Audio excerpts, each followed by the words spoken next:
an Unspoiled Network podcast. This is Spoil Me, covering Fullmetal Alchemist, Brotherhood.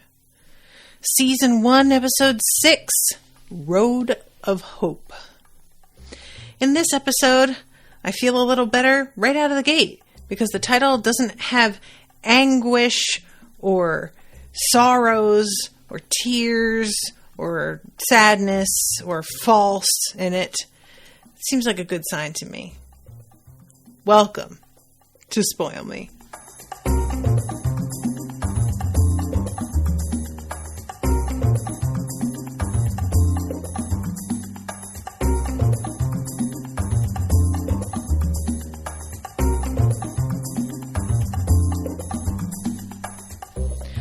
Welcome to the show, everyone. I am Natasha. Thank you very much to Max for commissioning this episode.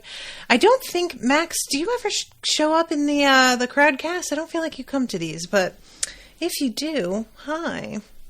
This episode, I was just saying in the last episode that I covered, that recording, I was like, it's funny to me how this show is so short, but I always manage to talk for an hour.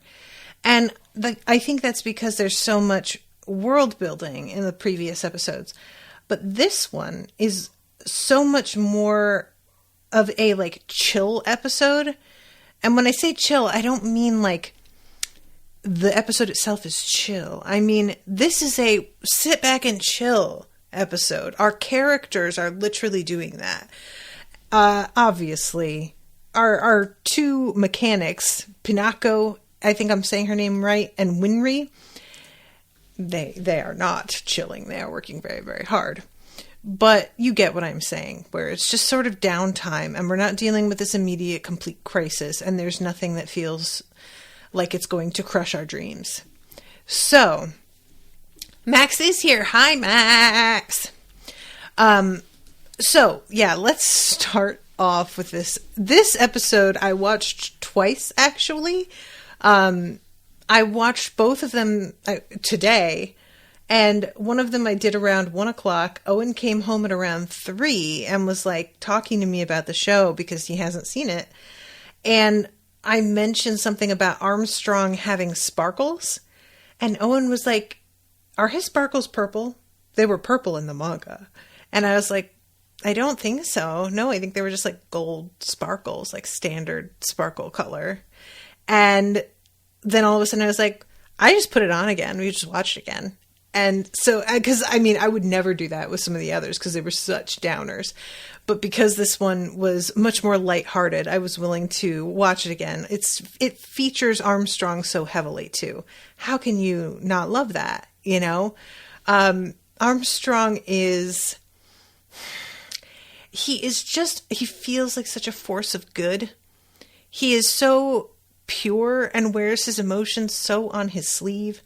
And I feel like him specifically being a foil for Ed is really excellent. I just love Ed trying to, he postures a little bit, you know. Ed is worried about what people think about him. As much as he tries to act like that's not important, he cares. And he affects a certain attitude. And I really like a dude who is extremely badass and tough being able to sort of fly in the face of what Ed seems to think makes you look cool and be wonderful. I love him. I'm just saying. So, yeah, we start off with him being bid goodbye by Hughes. I still got my eye on you, Hughes. I didn't see anything damning here, but who knows? And snoring on a train next to Armstrong. And Armstrong spots this guy out the window, Dr. Marco. He yells, "Is that you?" And he says it in a pretty accusing voice. He's like, "That's you, isn't it?" And it is no surprise to me that Dr. Marco is like, "Fuck," and just books it. I mean, it's not really the smartest move. You just keep walking as if, oh, I didn't turn because that's not my name, so you just didn't get my attention. But instead, he does the very obvious, what? Me? No. Ping! And just sprints away. And they get off the train here and investigate what the deal is with this guy, because he used to work for he was a state alchemist. He worked for Central. Is that all they say? He's from Central? When you say somebody works for Central, pardon me guys, I'm going to adjust my mic a little so I can sit back here. When you say somebody worked for Central, is that just inherently like they worked for the government? Central equals government? I'm curious about like the way certain things are said here and the terminology, because I don't want to go around using, they use the word state. I don't really hear them say country, except when they're talking about Ishvala, is it? And I don't like but the state alchemists are part of the military, and they call that the military. I just want to make sure I'm getting the terminology of all this stuff right, because sometimes that winds up mattering, and if you don't have it down, it can confuse things later.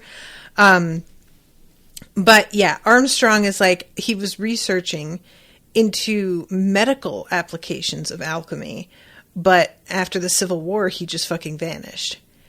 And Ed is like, oh, medical alchemy. Well, that is something that I'm mighty interested in. That could tie in quite well with what I'm trying to do. So we have to go and track this guy down.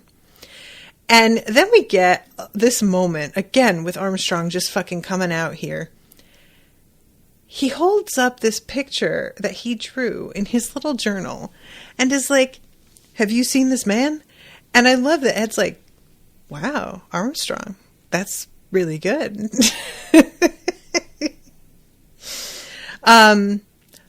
Erica says, I may be wrong, but I think Central is literally a direction in this case.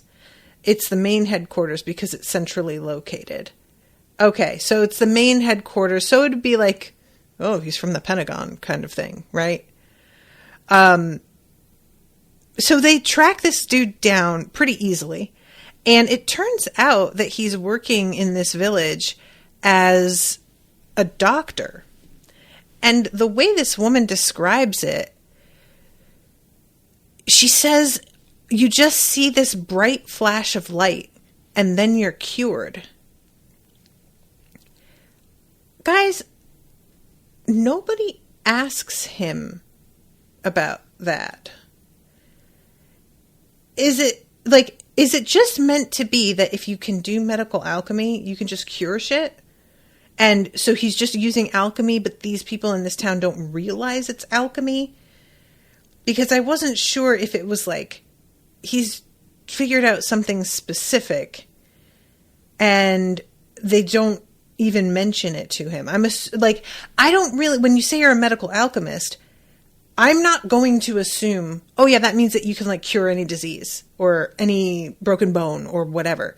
So I don't want to jump to any conclusions about what a medical alchemist would even be capable of. I just want to be sure that the fact that Ed and Armstrong don't specifically ask him about it is for a good reason. Because otherwise I would be like, what's the deal with the bright light, man? What's going on there? But yeah, everybody in this town really likes him. They said that he like never gives up on people and he's always trying to, find different ways to help. And eventually they find his house. It's this really humble, like cement building. And he comes out fucking guns blazing, very literally. He takes a shot. And thankfully, Ed is not standing right there. This guy, if he is so like guilt-ridden over the things that he did in the war, I can only imagine what he would do if he did shoot Ed. I feel like he would just be so devastated. Luckily, Ed is fast, gets out of the way. Armstrong tries to calm this dude down, but the guy is so convinced, if you're not here to take me back, then you're here to silence me. And Armstrong finally has to be like, you have got to chill out, dude. Like this, no, that is not why we're here. And Armstrong is on his shoulder. Or no, sorry, Al is on Armstrong's shoulder. And so when he tells him, I'm not going to ask you again, calm down, he chucks the crate with Al in it at this guy. Which, between the fact that he does this and he puts Al in the livestock car of the train, I don't know what's going on with Armstrong's perception of Al. Because, like, it's not that he doesn't have any sympathy. He's like, I worried that he would get lonely, so I put him with the sheep. Which, I don't know. Ed gets mad at that, but I've got to be honest, you guys. If you were to give me a choice between, like, riding up front with a bunch of people who are going to wonder what my deal is and ask me all kinds of questions, or in the car with a bunch of animals snuffling around, I'd probably pick the animals. I probably would. I'm just saying. The main thing for me, I don't like explaining myself to people. I have run into this so much more recently. And I think it's a combination of having moved to a southern state where people talk to you a lot more. It was not like this anywhere else I have lived, but people will strike up a conversation over fucking nothing down here, which is my literal nightmare. I do not want to talk to you. I'm sure you're very nice, but like, I don't want to do this. And having gained weight, people feel much freer to comment to you about you. And, you know, it's just one of those, like, those side effects that isn't talked about a lot. But I used to dress very flamboyantly because I really enjoyed the clothes. And I don't do that as much anymore, not just because it's harder to find clothing, but because every time I do, it draws so much kind of condescending commentary or questions that I can't be bothered with the labor. So I can only imagine if you're sitting in a crate as just like a metal torso and head in the passenger area of a train, people are going to have a lot of questions. And I mean, I think that Al seems friendly enough that he wouldn't mind. I wonder what he thought of all of this. Like, was he bothered by the sheep? The way it's animated makes it look like he's like, oh, geez. But it's never actually, you know, he can't make facial expressions, so that is unclear. And he never says anything. So I don't really know if it bothers him or if he doesn't care, you know? I have to assume he cares because he wants his body back. It's not like he really enjoys this. Anyway, way too much time spent on that. I said that I wasn't sure I'd be able to make an hour out of this after all, and I don't know why I ever think that, because I can just talk until I die.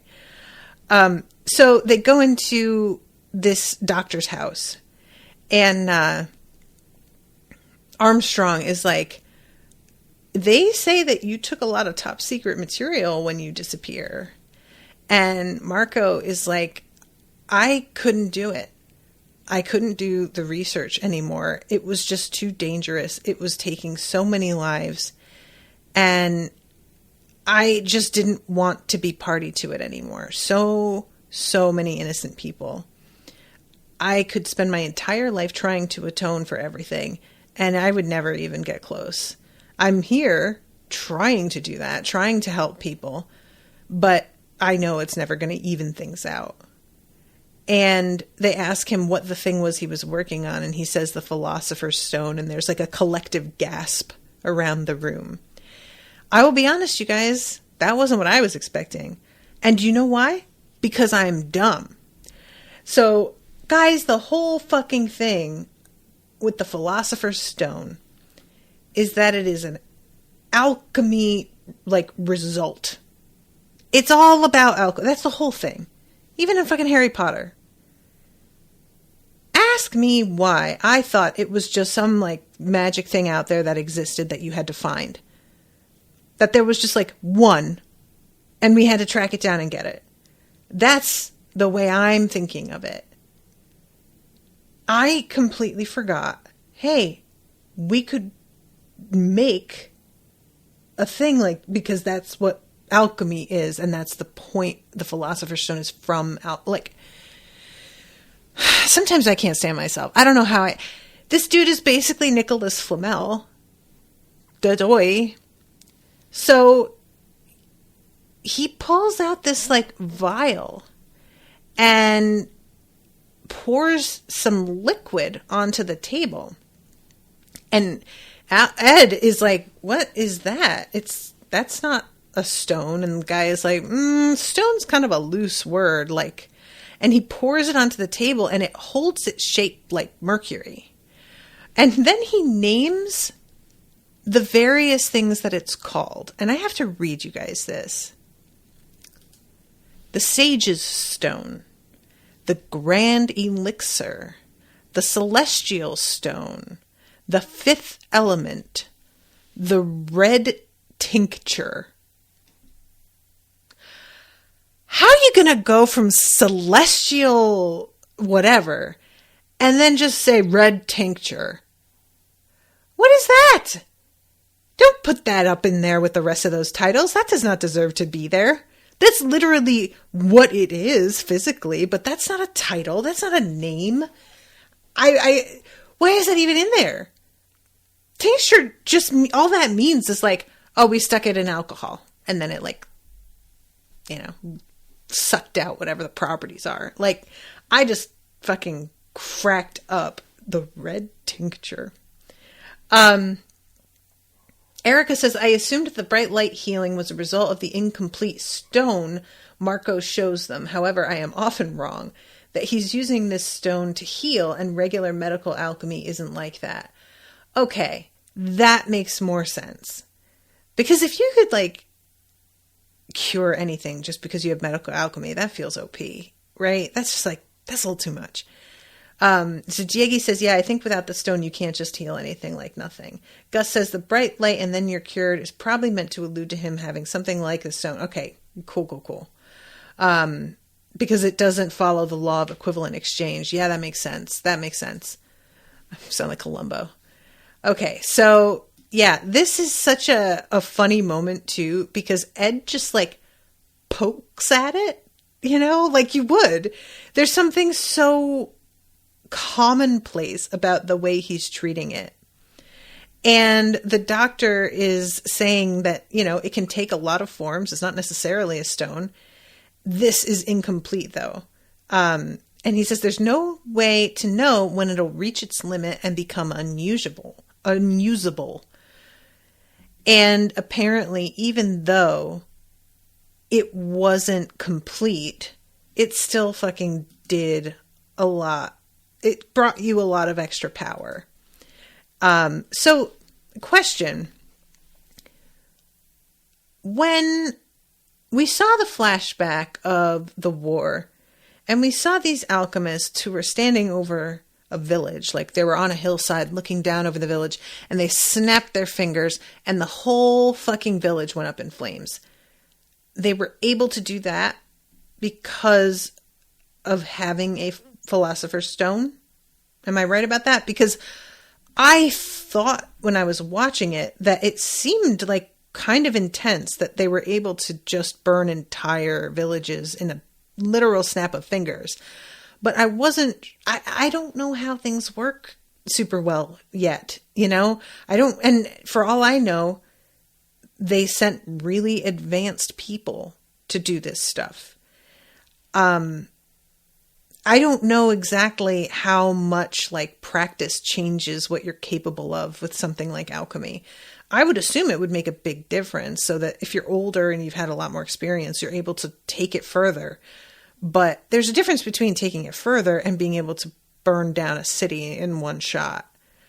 I would assume if you're sending them all in to completely annihilate an entire country, you'd want them to have as close to a Philosopher's Stone as you can lay your hands on. So, I mean, that sucks. Everybody's like, I don't know. Who could possibly say? I see you. And this is when Ed is basically like, yeah, that shit still does like some damage though, doesn't it? And this dude kind of gives him a surprised look, but doesn't actually answer the question.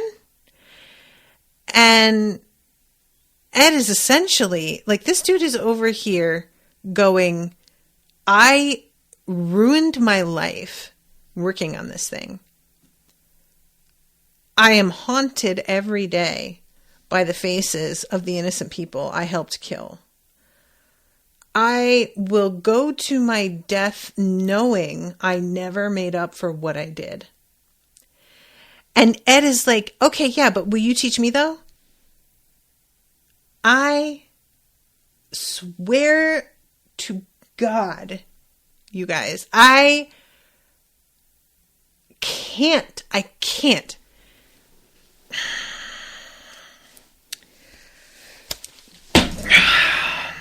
I'm out. Peace. Nope.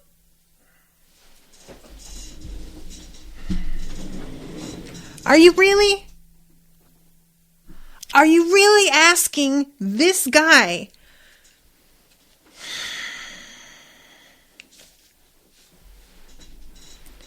I am disgusted.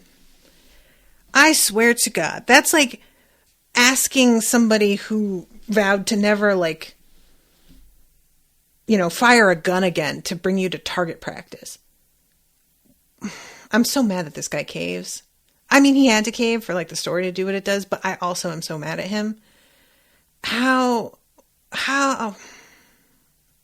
So then, and by the way, Ed doesn't say, I really like your help, because that's not his way. Ed stands up and slams his hand on the table and is like, I need access. And I'm like, you need to learn to respect your elders. You need to go to church, sir. I can't handle your attitude anymore. But then, when this dude is like, who the fuck are you? Which is a valid question.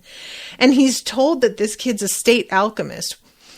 I really, if I were this guy, would be like, oh my God, they are recruiting children now. Like, he does react, but this is just a child. But he's essentially handing this information back to state alchemists. And I know that it's not what Ed's actually going to be using it for. But if you were in this man's position, that's how you would see it, right? You wouldn't, your whole thing is, I stole the secrets so that y'all can't do this with my research anymore. And now he's like, all right, but for you, I'll make an exception. Absolutely not. No, I don't. So at this point, this guy starts to basically have like a PTSD episode. And he's talking about all these alchemists who turned in their certifications because they refused to serve as human weapons anymore. And Ed says, and he says, and now a child. And Ed says, you think I don't know what I've signed up for? I don't. No, I don't, Ed. I sure don't. I don't at all. Then he says, I know what I'm doing. No, you don't. You sure don't. And then says, but I don't have any choice. Yes, you do. You absolutely do. You 100% do. And then finishes it with, if this is a mistake, then it's a mistake I have to make. There's no other way. How do you know? How do you know? You don't, because you haven't explored any other options. Some fucking state dude with the name of a horse showed up to your house and was like, hey, creepy little boy who tried to resurrect his mom, You'd fit in great with us. And Ed is still not disturbed by that. And hasn't explored any other options as far as I can see. He's just using the fact that he is with the state alchemists to get information, but he doesn't seem at all bothered by what he's party to by doing this now. So I don't like it. I am frustrated with Ed. I am frustrated with Armstrong for just sitting by and letting this happen. I am frustrated with Dr. Marco for eventually caving and being like, okay, 15-year-old state alchemist, here's the fucking way to find my research. Everybody sucks here. I am so annoyed. It was just one of those like, that's amazing. Everything you just said is wrong. This guy is in hiding, like constantly paranoid that he's going to be tracked down again, and half convinced that if he is tracked down, he'll be killed. And Ed is just like, whatever. Guys. Ryan says, maybe he just learned to trust Ed very quickly. Zadiegi says, I mean, they told him what they did to their mother and why they need the stone. I really feel like if you get told that this kid tried to bring his mother back, lost his brother his body, lost his arm and his leg, and half rose a demon, giving him access to more data and information isn't the thing to do. This kid needs hands-on guidance. He needs somebody looking over his shoulder at all times. He needs somebody to rein him in. Everybody is just out here acting like he's a goddamn adult. I'm going to quote Rashawn and just say, where are the adults? And look, I understand anime has a weird fucking thing with age, but it's constantly acknowledged in the script. Everybody being like, but he's a kid. Yes. This is all, and it's so weird because, like, again, with the show acknowledging stuff, I'm very pleased that we have an alchemist who clearly was like, that fucked me up. I never want to go back to that life. Because in the last episode, it felt like we're going to tell you this awful shit they did. They committed genocide. And Ed's going to have no reaction to that. I guess Ed already knew. I don't even know. But then this episode, we have somebody who's truly haunted by it and sort of has like self-loathing over the fact that they participated.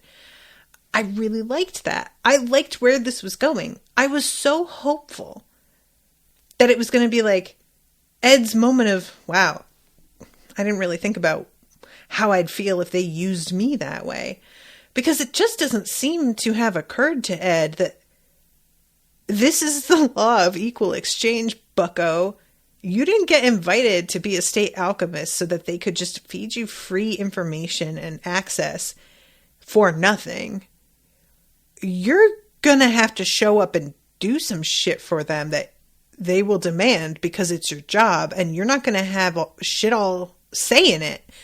And that's gonna happen sooner than later. But he hasn't even stopped to think about it.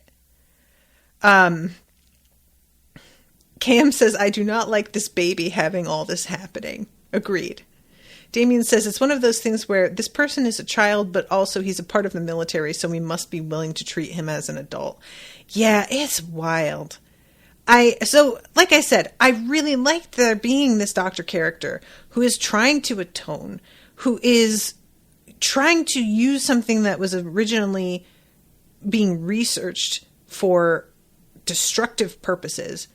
He's trying to use that to heal people and improve the lives of the people around him. I think that's cool. But Ed continually disappoints me with his attitude. And the fact that he is so thoughtless, so repeatedly, and people just keep giving him more clearance to get to things is troubling. I don't like this. I don't like where this is going at all. I feel like it's just a recipe for something even worse to happen to him. And I don't even know what that looks like. I don't even want to say that he loses Al, because I don't want to involve Al in Ed's punishment, because Al doesn't deserve that. But frankly, I can't think of another way. I hate all of this. So mad. And what does Al think? Because later on, when they're talking about, like, fucking Armstrong, man. Armstrong is like, you could have just taken it. I was like, what the fuck? Why would you even say that? I mean, I guess it makes sense. That's his approach. He just fucking storms in and bulldozes through, and that's his way. So being like, why didn't you just bonk him on the head and pick his pockets? I suppose. But I was a little horrified. And then, and Ed doesn't even really acknowledge that specifically being suggested. He's just like, I really wanted it, but at least we know that it can be made, or something like close to it can be made. And Al says, we didn't want to deprive this town of this doctor. But Al doesn't have anything to say about, like, the state alchemy thing. It's just wild. They're building this, like, really compelling narrative with a genuine, like, you know, it's complex and very heart-wrenching. But then our main people seem to be almost ignoring it entirely. And it's just a very odd vibe. It feels like they're in two different shows, the way that they talk to each other sometimes. This guy's over here talking about how I can't believe they recruited a child. And Al's just slamming his fist on the table, demanding access, like this guy isn't over here about to break down in tears. It's like they're not even in the same room together. I don't know. All right, so they are talking amongst one another on the platform about whether or not they're going to leave without trying to take the stone, about whether Armstrong is going to turn this guy in because, you know, he's wanted. And they both agree that they're just going to leave well enough alone. Dude comes up. He is like, okay, here's information about where you can find my research. And it turns out that it's a library. And he doesn't, like, say what his book is called or anything. He says, maybe you can find the truth within the truth. And I'm like, okay, what does that mean? Because he goes, oh, I've said too much already. Does that mean that there's a book called The Truth? And he put it in there? Because if that's it, that'll be hilarious, because it's so on the nose. I wouldn't be mad. It would be funny. Or is there, like, a book that's like, et veritas, you know? I don't know. Do they have Latin in this world? They have, like, Catholic Church, basically. So I would think. But anyway, the whole thing is, as Armstrong puts it, hiding a tree in a forest. Like, choosing a library is actually a really good call. And you know what? True. So they continue on, and they wind up at Pinako and Winry's place. And first of all, just round of applause for fucking Pinako, because she's the only goddamn grown-up, other than, like, Hawkeye. These two side character women are the only ones that display the remotest amount of responsibility or consciousness of any kind. And it turns out, actually, before I get to that, Ed's got to show Winry his busted arm. She's devastated. Oh my God. Erica is in the chat. I thought it was hilarious that he ran up and gave Ed a whole sheet of paper that just said library instead of saying it out loud. I feel like it said a specific name of a library, but probably it just says library, like in the, but yeah, that is kind of funny. Winry is just so upset over what he allowed to happen to his arm. And it's sort of weird. Later she tells him that she crafted the newest one out of she used less chrome, I think she said. So it's not going to rust as easily, but it will also not be as strong. And I kind of thought it was a weird choice after seeing his arm in pieces because somebody shredded it, to then choose to make it less strong the next time around. But what do I know? I didn't hear from Ed that rust was a problem. Maybe that's why it broke apart so easy. Was it rusting? Is that why? I don't know. I just was surprised by that. And they also, of course, have to repair Al. Now, guys, this is my question. We see Ed walking with a doggy that has a little robotic arm, and he's talking to this dog like the dog is Al. What did they do there? Because he says, or is he not talking like the dog is Al? Is he just talking to him like he's a cute little doggy? Because you know what? I'm realizing I would probably use the same tone of voice to talk to Al as I would to a cute little doggy. So maybe I was misinterpreting that. That could be on me. Oh, God. So he goes to visit his mother's grave. And while he's gone, Armstrong chops some firewood for Pinako. Now, guys, I just need to say something about Armstrong being bae and chopping firewood. So just let me do this for 3 minutes. I love men chopping firewood. Why is this so hot? The guy doesn't even have to be that hot and is still really hot. There is a TikTok account and the dude just chops wood. And that's his whole TikTok. Is different sizes of axes, different types of wood, different cuts of wood. Oh, this one has a knot in it. Oh, this is a really big piece, but the axe is really small. Can you still do it? That's the whole thing. And this man has 1 million followers. Because he's jacked. Because he does this all day. That's a massive amount of exercise. And truly so hot. And I love the fact that it does not matter what the occasion is. Armstrong will remove his top. Guaranteed. It's pure energy. It's just it shoots the fucking shirt right off him. And you know what? I love it. I love it. Because I have to imagine that there is some anime girl out there who has some sort of weird magic power that shoots her shirt off. So, good. I'm glad that we've got a dude who is jacked as fuck, who's got a basically magic power that shoots his shirt off. 100% out here chopping wood with his bare hands, by the way. Gus is asking, does he do it shirtless, though? Sometimes. But to be honest, the guy on the TikTok looks almost better with the shirt on and the sweat. Do you know what I'm saying? It's good. I'm just saying, go find that shit because it's nice.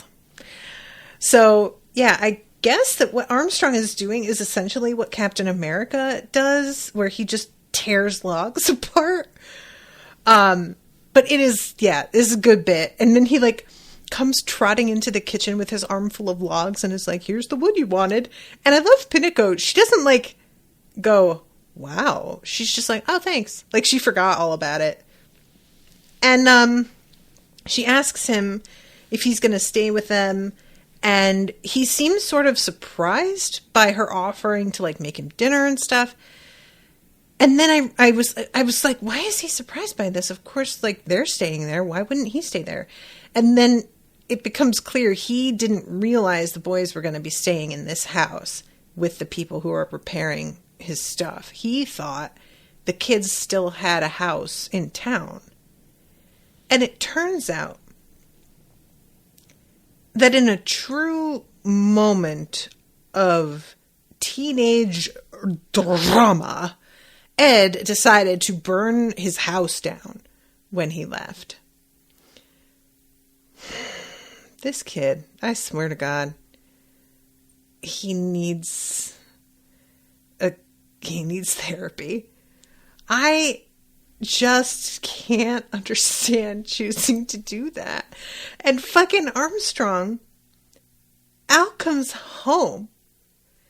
And Armstrong, I can't even describe it, y'all. I am going to straight up share it.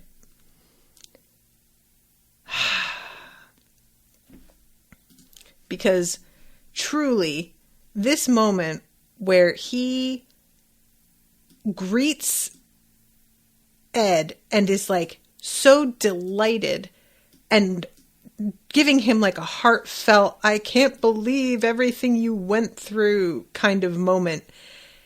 It is probably the sparkliest that Armstrong has ever been.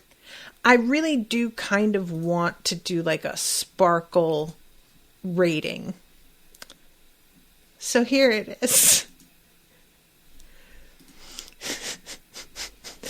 Guys, I really love the semi-transparent like Armstrong that sails across the opaque Armstrong. And then it's like, accept this embrace. And Ed has the nerve to say, don't rub your chest on me. Ed, count your fucking blessings, kid. Okay? You respect that chest. I'm just saying.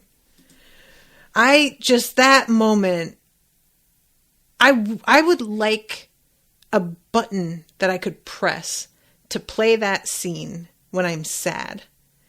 Because I feel like Armstrong prancing around with teary eyes, talking about how great you are, that just has to lift your mood, right? Like that's just, if I met this voice actor, I might ask him to re-record this scene with my name in it and have like a couple of my accomplishments like sprinkled in there for, and it's weird because like he even is so impressed by Ed burning his house down too, which I'm like, I don't feel like you should approve of that. I don't know. I don't feel like Pinako approves of it. She just sort of tells him, but there's no sense of whether or not she thought it was a good or bad idea. She just is sort of like, well, this is what he did. I'm really interested in Pinako because I hope I'm saying her name right. She says that his dad was her drinking buddy. I really don't believe that. I might be wrong, but that feels like a fucking lie. Is that just me? That there is something about the casualness of it. I'm like, I don't know. I mean, is it going to turn out that she's like some fucking wildly powerful alchemist and she's just been not really displaying that because she doesn't want to get involved? I can't imagine what her connection is to Ed's dad, and the way that she has stepped into these boys' lives feels like she feels some sense of responsibility toward them. And I mean, it may just be neighborly. You grow up with some kids nearby, their parent takes off, the other one dies, and they're just living right nearby, and you're just doing the right thing. Like, I'm not mad if that's all it is. But you know how stories are. There's always some backstory. There's always some motivation we didn't know about. There's always some hidden secret. And I can't imagine what it would be with her and his dad. Like, oh my God, wait. Is she the Obi-Wan and his dad is like Darth Vader? Did she teach his dad everything he knew and then he went bad and now she feels guilty? I don't think that's it. I take it back. You know why? Because I don't want to think that's it. Because Pinako seems to have some fucking sense. So, I say that. But a master can have sense and not be responsible for the horrors of his protege. Her protege. You guys. I just want her to be like pure good. I want everybody in this show. I want there to be like one person in each corner that I feel like I can wholly trust. And finding out that pretty much all of the state alchemists were involved in this horrific thing, that crosses like most of them off my list. I don't know who wasn't involved out of the ones that we've met, but it seems like everybody. You could correct me if I am wrong. I don't know if it's a spoiler that I know. Ryan says Obi-Wan Pinako. Yeah, that does actually go really well. Okay. I have to get back to this. Okay. So this is when we have Ed, and he's waking up really early in the morning, hearing this sound. He's got a loner leg and no arm. And he goes into Winry's room where she's working. And he says something about how, oh, wow, you're up really early. And she just replies, been up all night. And I was like, yeah, dude, they told you it was going to be like all-nighters. So clearly this bitch has not been to bed. And he has the absolute nerve to go in there multiple times to try and rush her. You came in there expecting it to take a week, and Pinako told you it would take 3 days, less than half the time that you expected. And you still have to be up in her face, irritating her. And Al is the one who has to be like, they said 3 days. Give them 3 days. Al is the adult. And you know what?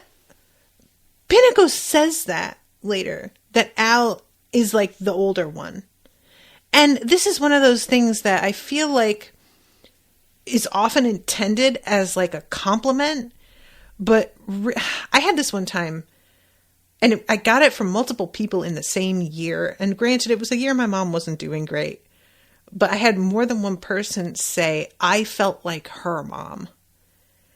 And it was the kind of thing that I think they intended it to be like, wow, you really seem to, have it together. But looking back, I'm like, I felt like her mom. Like, that's not how that should go, And granted, there's only like 1 year's difference between them, but I just can't get over the fact that Al is the one who has really suffered the most damage and is still holding it together better and also having to like manage his brother. That's just so much labor for this kid. Erica says he was only a state alchemist for 2 years. Shao Tucker wasn't involved with the Civil War. God. Good. Can you imagine? He would have been like, oh yeah, bring me back some of those red-eyed people. I could try something.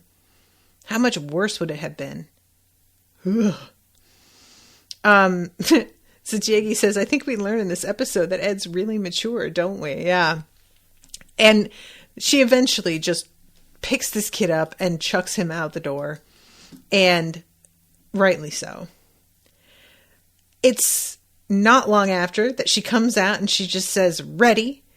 And then we see him gritting his teeth. And this was something that I really wondered about, which is like the way that they connect this sort of material to a human body. You can't just screw it into your skin. You have to figure out a way to connect things. They don't get into a lot of detail here, and I don't need a lot of detail. It's fine. But he does say something about how, like, this is the worst part, getting the nerves connected, and it really hurts. And I could believe that. Could have given the kid a couple of fucking ibuprofen before they did this, I think. But, I don't know. Get a little bit of, something to numb it, like if you were at the dentist. Just seems polite. But maybe this is the price he has to pay. Maybe Winry is so irritated with him that she has her little pack of pills and she just hides that shit because she's like, oh, he was so annoying this morning. I'm not gonna give him anything. Oh yeah, she says I increased the percentage of chrome so it won't rust as much, but it also won't be as strong. And I also, guys, have to mention Winry's outfit. She is wearing a jumpsuit, like a mechanic's jumpsuit, but she's got like a bandeau bra under it. And she pretty much always wears the jumpsuit tied at the waist. And the bandeau bra is the only top she's got on. And other than that, she's got like a bandana over her hair. And I think like sandals, or what has she got on her feet? But it is really not the kind of outfit I could see any woman who's working with soldering metal wearing. Maybe she wears it zipped when she's doing that. I wasn't paying attention, so maybe she did. But it was just really funny to me, this outfit, because she comes out to greet them wearing this, and then later on when they're leaving, she runs out wearing this. And I have to, after talking about how Armstrong is topless so much, I just felt like I should acknowledge the fact that, she's in a bra most of the time. So now it's Al's turn. And him and Ed are basically like wrestling out in the yard. And Pinako reflects on how it's going to be really quiet once they're gone. And I really wonder, she was the one who said something about how they shouldn't go with the state alchemists. She was just like, this shit got him in enough trouble. Why are we going to do this again? Why are we encouraging him? Does she ever she encourages them to come back for dinner. She wants them to visit more. She kind of feels like, you're just coming here for repairs and then leaving. Why don't you guys remember us? We're friends. And I'm wondering if she's ever going to try to convince Ed to just drop it. Because she made her opinion known in the midst of that conversation. But it didn't even feel like she was talking to Ed about it. She was talking to Mustang about it. So I wonder, it's not like it would make a difference. I'm not trying to say she'd ever convince Ed to, of course he's never going to turn aside from this. But I wonder how much she has offered her opinion. Because it's not like they aren't intense with each other. The first thing that she says when she sees Ed is that he's grown smaller. And he's like, you got it wrong. You're supposed to say taller. And she was like, why would I lie? And then he calls her a shrunken hag or something. So it's not as if they don't get in one another's faces. I feel like they have the kind of relationship where she could be like, I can't believe you're fucking working with these people. But I don't really know her opinion on the rest of it. It felt like the only protest she really had was that this is the very thing that got Ed in trouble. But it doesn't seem like she has an issue with the state alchemists in general. And I wonder if that's because I don't know how widely known it is what they did. Obviously, we've got this dude from Ishval, but he was from the country that was attacked. So he knows, the people who lived there know, but how much do the people who are in the, occupying country know? Because it's wild. You would really think us Americans would know more about the shit America is doing abroad, but, we don't. It's not something we pay attention to. The average person is trying to get by and not necessarily focused on the, machinations of other countries. And it could very well be that it was just, we attacked Ishval. And they never actually heard the extent of what happened. So yeah, I'm very curious, like how much she knows, and of course that all has to do with her history too, because for all I know, she's a fucking like retired state alchemist, and she knows all about this shit, and she's just smoking her pipe, watching him walk down this stupid road, going to Stupidville, and just kind of knows that she has to let it happen because he is not going to listen to anybody. Ryan says, and we don't know with TV and internet, imagine in this world of radio and newspapers. I often think about that because the internet is such a weird thing. We simultaneously get so much more information, but because of that, things get drowned out completely. You know? It's not like we get a good tight control on the quality of information. We just get lots of it. And then it's up to us to put in the labor to separate out the wheat from the chaff, so to speak. And most of us don't really do it because, like, I'm playing Candy Crush. It's fine. And it's odd to think about how, like, having access to all the information can be as immobilizing in a way as not having access at all. You just don't know where to start asking questions. You don't know what sources you should trust. You know what I mean? It's just a weird time that we live in where you'll hear something that's truly like a cause that really deserves attention. It's happening right now. You know, people will believe in it. And yet the next day, something bigger and allegedly more pressing will happen somewhere else. And this other cause that seemed to be really picking up steam will just get dropped and disappear. It's a real, I mean, this is a part of the problem with like people like me who are content creators. I'm really lucky in that because of the way my work ties in with serialized books and TV shows, that is a built-in keep you coming back to listen kind of thing. But other creators, they just have to figure out a new way to get people to pay attention to their work every day. And that sucks. Like, that's just too many ideas that you've got to come up with because people, their attention's being pulled 300 directions. And I mean, I'm as guilty of that as anybody. I'm not trying to, you know, I go through TikTok, and if that fucking TikTok does not grab me within the first 4 seconds, swipe, I'm out. I'm not trying to pretend that I'm any different. But yeah, it's just a weird place because, like, we allegedly could find out. But again, where do we start? I just type in, like, U.S. occupation of Chile. And then where do I go? Who do I click on? What do I listen to and pay attention to?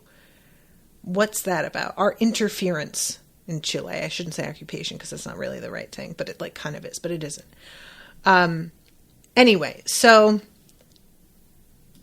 the end of this episode is our friends, they have decided that they are ready to move on to the library.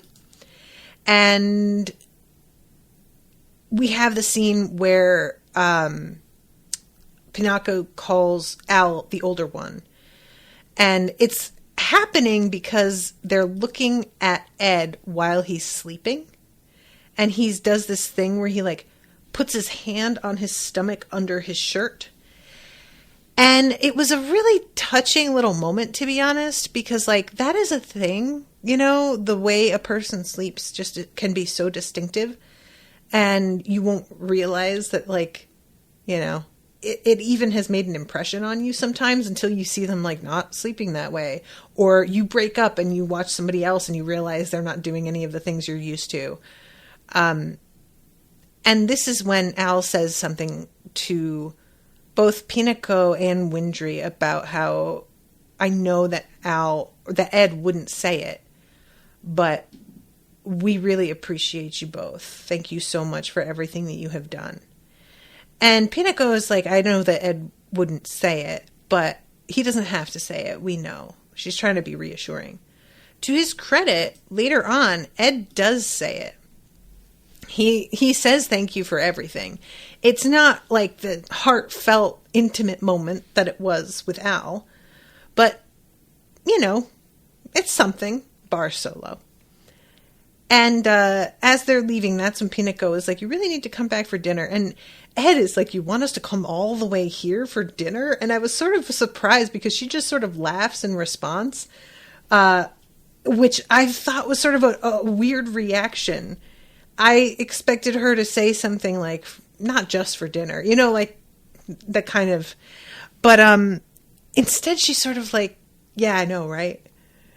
And this is when Winry runs out, because she had been asleep upstairs, because reminder, she did like a fucking 3-day all-nighter to get this shit ready in time.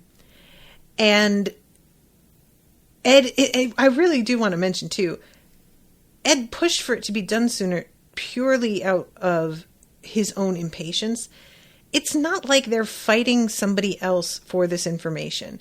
I say that, I don't know that. But as far as we know right now, they're the only ones who know what this information is and where it is. And it could wait. They could wait a whole week if they wanted to take a week to do the repairs. They could. But he doesn't want to do that. So she comes out, she waves goodbye, and Ed has a sort of weird reaction, and I'm not really sure if I should interpret this as like he has a crush on her and he doesn't really know how to say that, or if he's just realizing, actually, Winry's gotten kind of cute, you know, like he turns away and there's almost like an awkward blushiness to him that felt like he was surprised by it. And then we end the episode with Dr. Marco, is that his name? And Lust has tracked him down and says that she's been looking for him. So I'm saying apparently. It's not really apparently, but I'm going to hazard a guess that he was the source for the stones that she had been using that were not real. Ed called them fakes. I think it's more like as good as we could do. Not fakes. They're not parading around pretending to be. But they're as close as we've managed to get so far. And I'm very curious how she got a hold of them, what she's holding over him. He's definitely surprised to see her, but not in the way of like, who are you? He knows who she is. She knows him by name. So they have had dealings before of some kind. And I'm just, I don't know how much she knows about any given person, like how much she's around and spying. So is she aware that Ed got given the information to go and find this, like, research? And if so, would that bother her? Would she try and stop him? I don't really know what they're looking to do with Ed, because he's been talked about as like they have to keep him alive. But, you know, there's a difference between wanting to keep somebody alive so you can sacrifice them at the right time and keeping somebody alive only to watch them accidentally overthrow you and like ruin your plans because you let it get a little out of hand and let them get too good at what they do. So yeah, that's how that ends. And I really don't know what to say about that. Good luck, Doctor. All right, guys. Well, I have to wrap up. Thank you again very much for hanging out with me. Even if I did roll away from the mic in frustration at one point. I just got mad, though. Thank you, Max. And, oh, he says, by the way, did you see the after credit scene? No, I did not, sir. I don't watch the credits usually because I'm worried about spoilers. Oh, and he says, did you see my email about the schedule? Hope you're doing well and wanted to offer some flexibility. I really appreciate that, Max. And I may take you up on that because I'm running into some other issues. So I may have to. Damien says the series starts throwing post-credit scenes at you. Okay. Are the end credits safe to like sit through to get to the post-credit scene? Because I don't want to accidentally spoil myself waiting for them. I'll just fast forward through the end credits if they're not safe. But if I don't have to, I'd rather sit through them because I do like that scene that goes over the end credits. I'll let it play. I just won't look because it's not in English, so it's not like it's going to tell me anything. And I'm trying to click over to Hulu now so that I can watch it, and my tabs aren't working. Nothing is responding. I can't, click on anything. This is weird.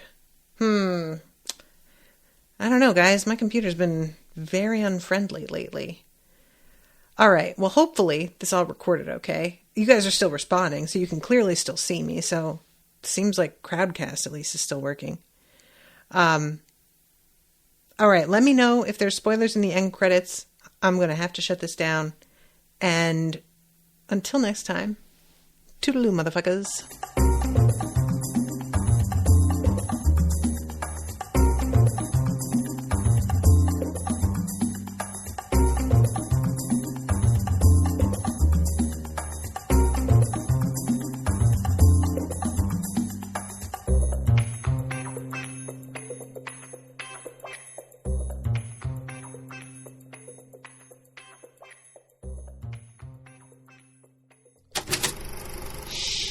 That was an Unspoiled Network podcast.